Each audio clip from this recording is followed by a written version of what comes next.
One shot, guilty as charged, yeah. I'm the one who put all the gospel vocals there in the beginning. There's just something about singing vocals like that, the top of your lungs, in harmony, and we even tried to put it kind of in the church setting for the beginning part there. We haven't really done any sound design like that before, and there's a couple of places on the album where we've done it this time, and I'm really happy with the way that turned out.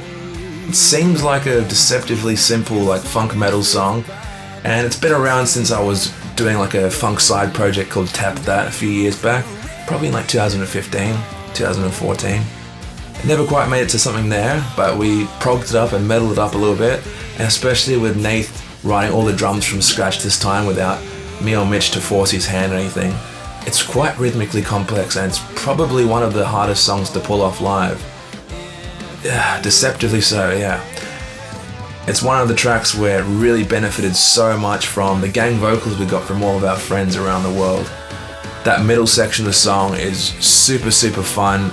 Probably not the kind of thing that people would expect to hear in prog unless you go to the cheeky 80s prog era, but really happy with the way that turned out, and there's nothing I would take away from it.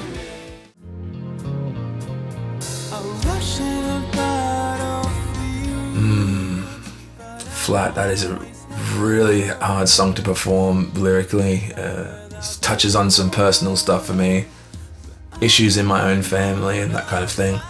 So recording the vocals, especially towards the end there in the middle section, it was kind of hard to hold back those manly tears, I admit. Definitely got some performance aspects in there which we've never done before. I think it's probably one of the most tender vocal pieces we've done. It's one of the first tracks to have xylophone and ocarina in it as well, played by my good friend Reese Denton. Flat, it's probably my favourite song on the album. That and In Technicolor, but it really is up there as something special. We've done the acoustic bass songs before, with your For All Wrong Reasons or Soulmates, but this is something different. This has a much more dark and sinister edge to it, and yeah, as I said, very personal for me lyrically, so I'm quite proud of the way this turned out.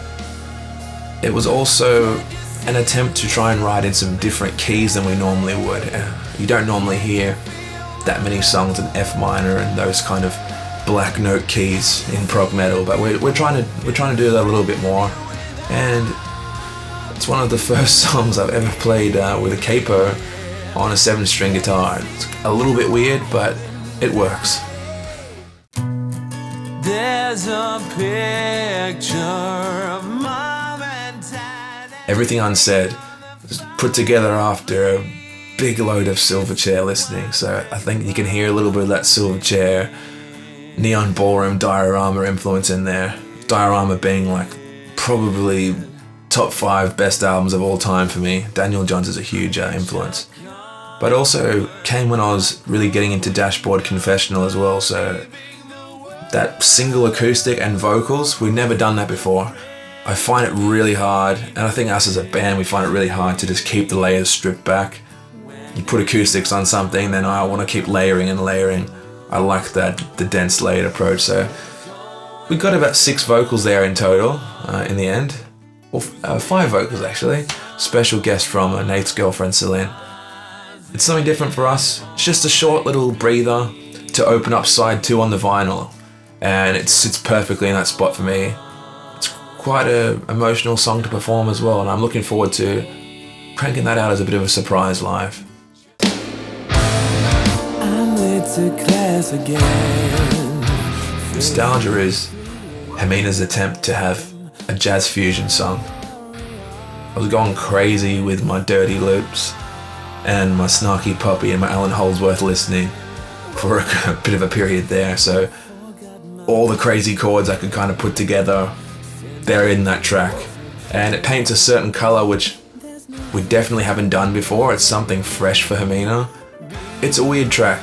There's almost like a bit of a Purdy shuffle thing going in there that Nath chucked in as well, with some like freely improvised solo trade-offs. We haven't done that before either. There's never been a track where we've had like drum solo, guitar solo, bass solo, guitar solo, where we're all kind of getting to do that jazz trade-off.